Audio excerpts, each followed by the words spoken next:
વિશે થોડી માહિતી લઈશું, જેમાં ડબલ સ્ટેપવાળા જે બેલ્ટ આવે છે એમાં લોકો અટવાતા હોય છે, જે કહેતા હોય છે કે ભાઈ એમાં થોડી ક્વેરી રહેતી હોય, તો એમાં કઈ રીતે તમારે એને સોલ્વ કરવી છે, બરાબર, એની હું તમને સચોટ માર્ગદર્શન આપીશ, જેમાં તમારે ઓછી મહેનતે અને સાથે પંચિંગ થઈ જાય એનું પણ ધ્યાન રાખવાનું છે આપણે, બરાબર. આ વસ્તુ મિનિમમ 10 થી 12 મિનિટમાં થઈ જવી જોઈએ, જે હું તમને શીખવાડવા જઈ રહ્યો છું, બરાબર. તો સૌથી પહેલાં આપણે આનું સી કઈ રીતે બનાવો જોઈ લઈએ. પંચિંગ ચેક કરી લેવાનું છે. પંચિંગ અત્યારે નથી કરેલું, બટ તમે જે તારે સી બનાવો એનું પંચિંગ કમ્પ્લીટ કરીને બનાવવાનું રહેશે, બરાબર. અત્યારે હું તમને ઓનલી એનું સી કઈ રીતે બનાવો, ખૂણો કઈ રીતે બેસાડવો પ્રોપરલી, લુકવાઇઝ અને બધી રીતે હું તમને શીખવાડી રહ્યો છું. તો ચલો મિત્રો, પહેલાં સૌથી પહેલાં આપણે હાઇટ સેટ કરી દઈએ. 560 એટલે કે 1120 ની હાઇટ આપણે રાખશું, બરાબર. ગ્રીડમાં જઈને અહીંયા 560 એન્ટર કરી દો. અહીંયા ઓકે, ગ્રીડ ખેંચી લો ખૂણામાંથી અહીંયા. હવે આ બેલ્ટને ગ્રુપ કરી લેવાનું છે. Control G, control D, alter EF.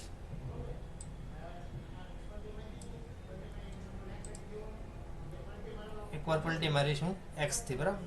હવે આ બેલ્ટને હું અહીંયા મૂકીશ, પછી ઇનાઈ બેલ્ટને હું રાઈટ ક્લિક કરીને ઉપર મૂકીશ, અને અહીંયા ખાસ જોવાનું રહેશે કે ભાઈ થોડુંક ઉપર ચડાવવાનું છે, જેથી કરીને તમારી ડિઝાઇન પ્રોપરલી બનીને આવે. બે રિપીટ વચ્ચે જગ્યા ના રહે એનું ખાસ ધ્યાન રાખવાનું છે, બરાબર.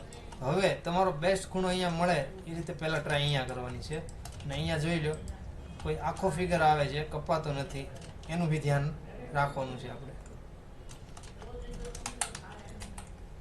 હવે એક બેલ્ટ આપણે અહીંયા મૂકશું.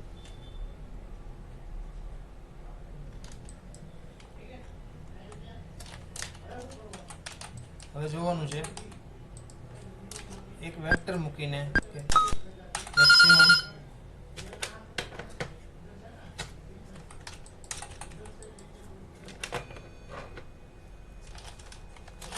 મેક્સિમમ ફિગર કમ્પ્લીટ આવે એ ટ્રાય રહેવી જોઈએ આપણી. આ ફિગરને હું કમ્પ્લીટ બનાવવાની કોશિશ કરીશ, બરાબર. આ ફ્લાવરને આપણે કમ્પ્લીટ આખું કરી દઈશું. અહીંથી આપણે પલટી લાગી જશે 45 ડિગ્રીએ, બરાબર. અને હવે જુઓ તમે, આ બેલ્ટ છે અને આ બેલ્ટ છે, પ્રોપર એને આપણે કંટ્રોલ D કરીને પલટી મારી દઈશું,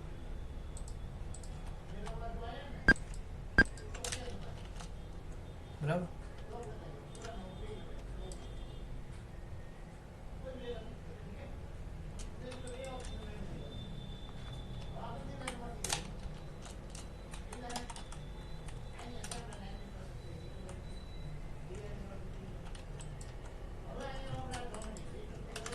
હવે આ વસ્તુને તમે અહીંથી ડિલીટ કરી શકો છો.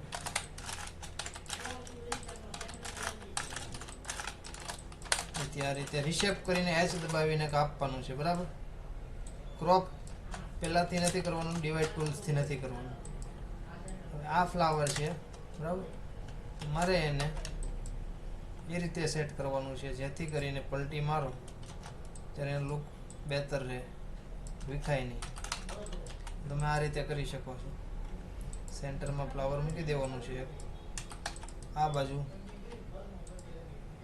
આવી રીતે મૂકી શકો છો.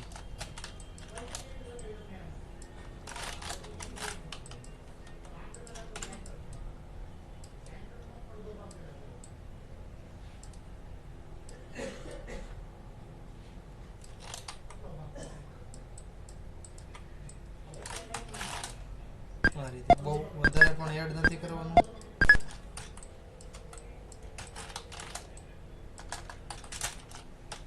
બરાબર. અહીંથી આ ફિગર ડિલીટ થઈ જશે, અહીંથી આ થઈ જશે ડિલીટ, અહીંથી આખો ફિગર આ ડિલીટ થઈ જશે.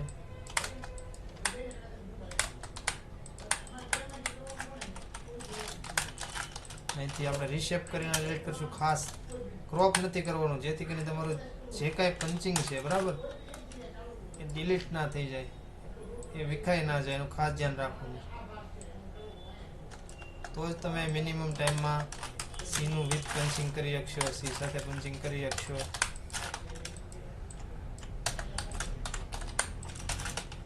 આ રીતે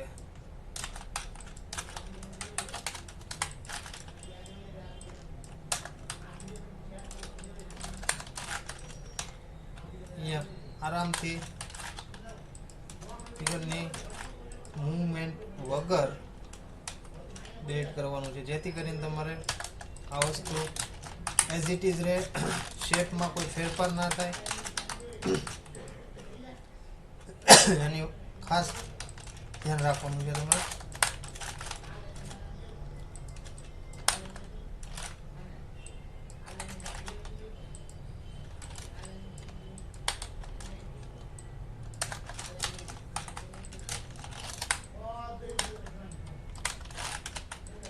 સી કમ્પ્લીટ છે, કોર્નર કમ્પ્લીટ છે અને આપણે પલટી લગાવી દઈશું.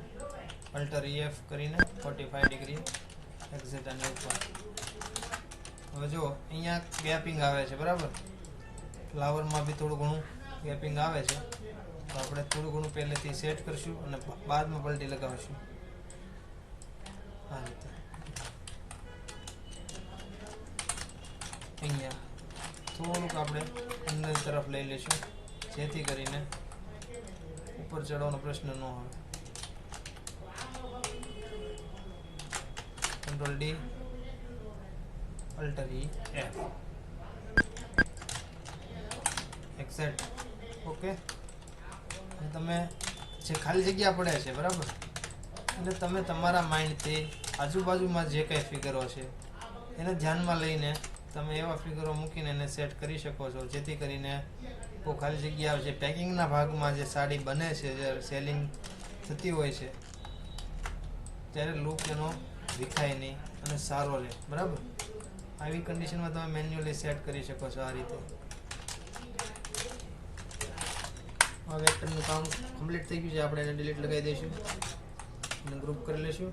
અહીંયા જો થોડી માઇનોર જગ્યા પડે છે, એના માટે હું તમને સજેસ્ટ કરીશ એક પગડી વિથ ચાવલ.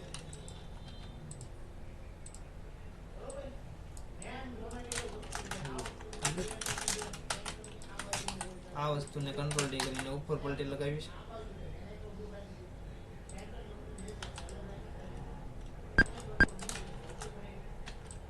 ઓકે. હવે અહીંયા જોવાનું છે કે ખાસ પોઈન્ટ ટુ પોઈન્ટ હોવું જરૂરી છે, જેથી કરીને બનતી વખતે કોઈ પ્રશ્ન ના આવે કે આઉટ જાય છે કે મળતું નથી. તો કોઈ બી પ્રશ્ન ખાતાવાળા તમને કહી શકે છે, કારણ કે વસ્તુ બની ના હોય પ્રોપર મશીનથી બી, તો બી ડિઝાઇન ઉપર પહેલાં બ્લેમ કરવામાં આવે છે કે ડિઝાઇનમાં પ્રોબ્લેમ છે. પણ તમારે પોતાની જાતને એ રીતે કેળવવાની છે કે જેથી કરીને કોઈ બી ડિઝાઇન બનાવીએ કે ભાઈ એવી માઇનોર ભૂલ આપણાથી ના રહે, જેથી કરીને ખાતાવાળા આપણી ઉપર આંગળી ચીંધે. જો આ ફિગરમાં થોડું જે કાંઈ પણ છે એને આપણે મેનેજ કરવાનું છે.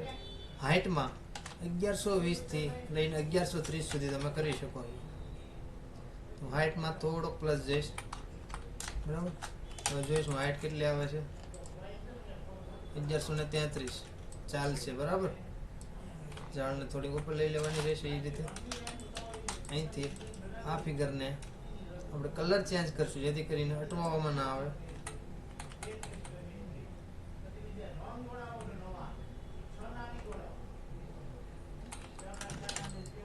વધારાના ફિગરને ડિલીટ કરી દઈશું.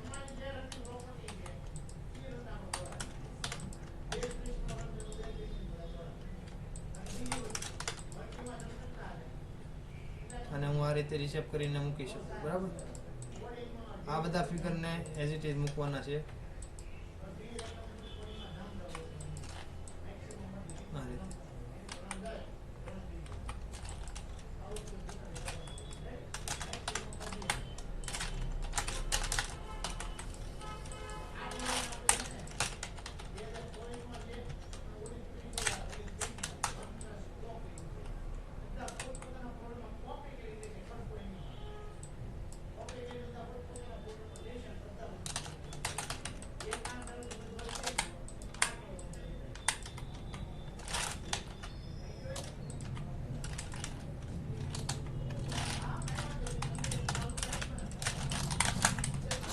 સેટ કરીને તમે અહીંથી ડિલીટ કરી શકો છો.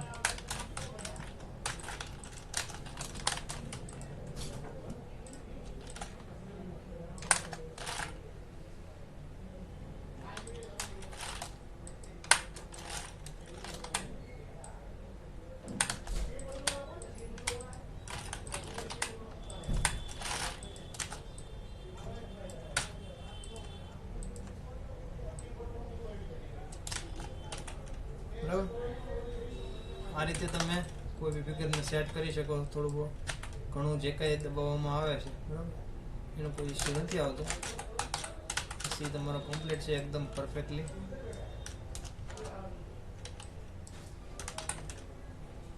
હવે આને આપણે સેવ કરી લેવાની છે. ડિઝાઇનને અલગ કરવો છે આ ફિગરને આનાથી. તો સૌથી પહેલાં મેં સેવ કરી, જે નામ હતું તે જ નામે. આને હું સીના નામે સેવ કરીશ, 27C.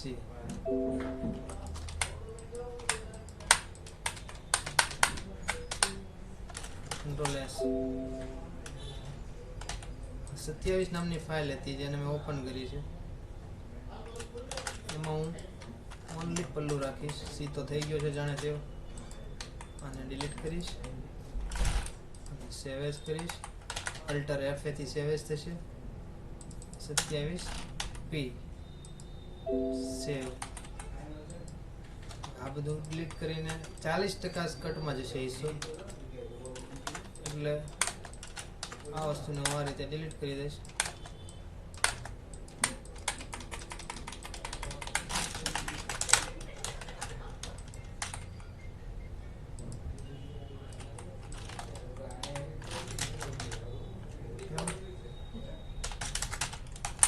ફિગરને પાર્ટ આવી દઈશું અને સ્કર્ટ તરીકે સેવ કરીશું. બરાબર મિત્રો, આ ડિઝાઇન તમારી રેડી થઈ ગઈ છે. 27 નંબર એનો ફોટો રહી ગયો છે, આપણે એનો ફોટો પાડી લઈશું. ફાઇલમાં જોવાનું છે, ખાસ જોજો. ફાઇલમાં જઈને કેપ્ચર ડિઝાઇન બીટમેપ, એમાં જઈને ઇન્ક્લુડ ફેબ્રિક બેકગ્રાઉન્ડ રાખશું, જેથી કરીને પાછળનું બેકગ્રાઉન્ડ બ્લેક છે ઇઝીલી તમને જોવા મળે. પેલા બંનેમાં રાઉન્ડ ક્લિક કરી આપશું. અહીંયા જેપીજી રાખશું. ઓકે, સેવ કરવાનું ડેસ્કટોપ ઉપર. ઓકે, આ ફાઇલ રેડી છે તમારી. થેન્ક યુ મિત્રો. તો અવનવા વિડીયો જોવા માટે અમારી ચેનલ હોમ ડિઝાઇન એન્ડ ક્લાસીસને લાઈક કરો, શેર કરો અને સબસ્ક્રાઈબ કરો. અને નવા વિડીયોની માહિતી મેળવવા માટે બેલ આઇકોન નોટિફિકેશન મેળવવા માટે બેલ આઇકોન અવશ્ય દબાવો. ધન્યવાદ.